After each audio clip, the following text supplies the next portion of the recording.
City of Henderson began researching tornado warning sirens 6 days before an EF2 tornado destroyed hundreds of buildings there.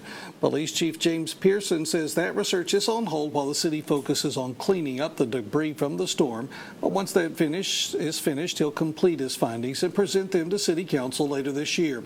Pearson says he must also determine how many sirens Henderson needs to cover all 12 square miles.